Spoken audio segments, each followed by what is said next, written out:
Bonjour à toutes et à tous et bienvenue sur On en parle. Et aujourd'hui on va parler de Resident Evil 2, le remake. Resident Evil 2 Remake est un survival horror développé et édité par Capcom de la célèbre franchise Resident Evil. Il est sorti en 2019 sur PC, PS4 et Xbox One. C'est le remake de Resident Evil 2 qui est sorti en 1998 sur PS1. On suit l'histoire de Leon Kennedy, un jeune policier fraîchement recruté par la police de Raccoon City, et Claire Redfield, la sœur de Chris du premier opus, qui le recherche car elle n'a plus de nouvelles de lui. Ces derniers vont tenter de survivre dans la ville de Raccoon City, qui est entièrement infestée par le virus T. Voilà pour la présentation. Maintenant, passons à la critique.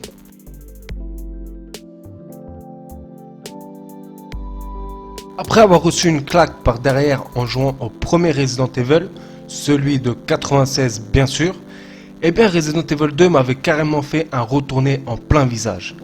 Resident Evil 2, à l'époque, je l'avais retourné. Je connaissais tous ses secrets et ça restera mon Resident Evil préféré. Pourquoi celui-là ? Tout simplement parce qu'on avait droit à une suite digne du premier, mais en mieux, avec un background enrichi et surtout de nouveaux personnages.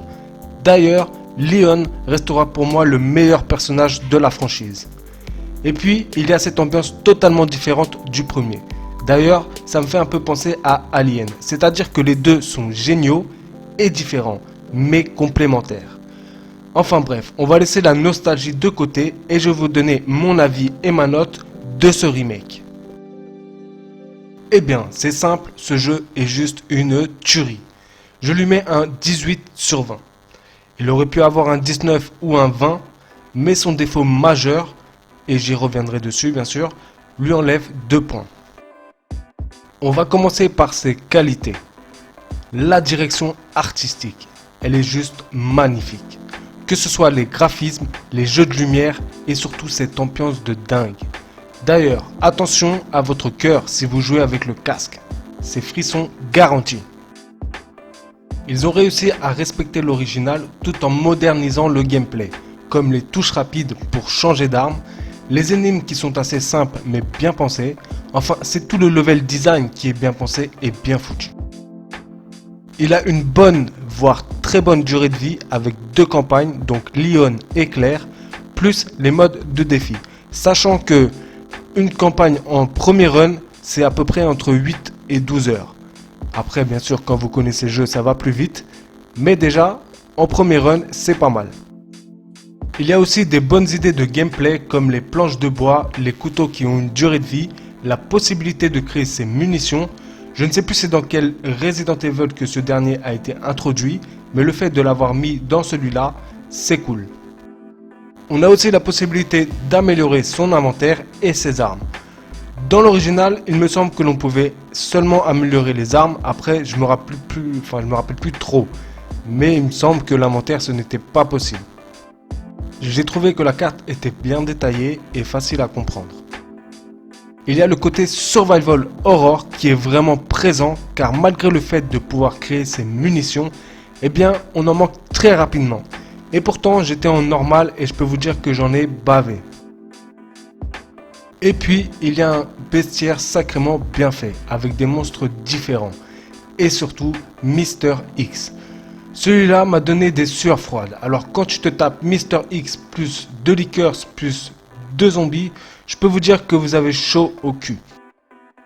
Maintenant, on va parler des défauts. Le défaut majeur de ce jeu, c'est l'incohérence de la campagne bis. Car en fait, à part quelques scènes en plus ou dialogues différents, c'est-à-dire la belle et mystérieuse Ada Wong pour Leon et la petite fille chérie pour Claire, eh bien les 2 campagnes sont les mêmes. Comme je l'ai dit, ils ont respecté l'original et je kiffe. Mais ils ont aussi pris ses défauts et c'est vraiment dommage. Ils auraient pu faire une campagne différente.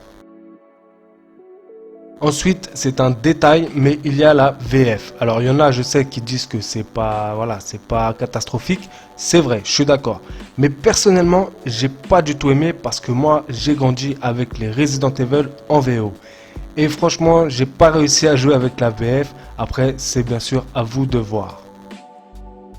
Ce sont les seuls défauts à mes yeux et franchement bravo à Capcom, car c'était encore une fois un pari risqué. Donc si toi qui vois cette vidéo et qui n'y a pas joué, fonce, c'est une tuerie.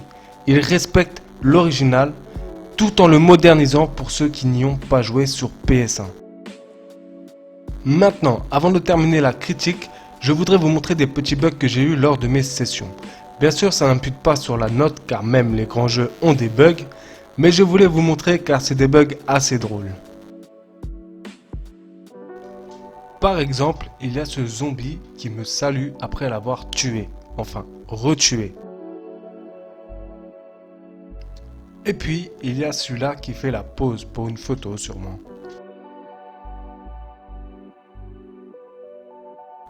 Vous connaissez Danse avec les loups? Eh bien là, c'est Danse avec les chiens. Alors il y a un chien qui essayait de me bouffer mais il se tapait les murs et ensuite il se sauvait. Et il y a l'autre chien qui essayait de me bouffer mais il faisait une petite danse.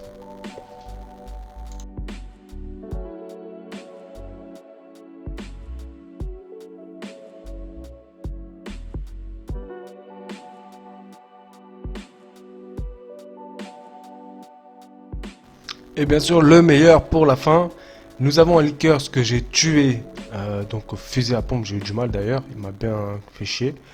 Et donc je le vois en train de prier, je me dis oh, mais en fait non, il est en train de niquer. Bon, alors je ne sais pas exactement ce qu'il fait, soit il fait l'un, soit il fait l'autre, mais voilà, ça j'ai trouvé assez drôle. Voilà, la critique se termine, j'espère que vous avez apprécié cette vidéo. Si vous avez aimé cette vidéo, likez, ça fait toujours plaisir. Si vous avez des choses à dire, commentez. Si vous n'êtes pas abonné, abonnez-vous, c'est gratuit. Et moi je vous dis à bientôt pour de nouvelles vidéos. Prenez soin de vous, au revoir.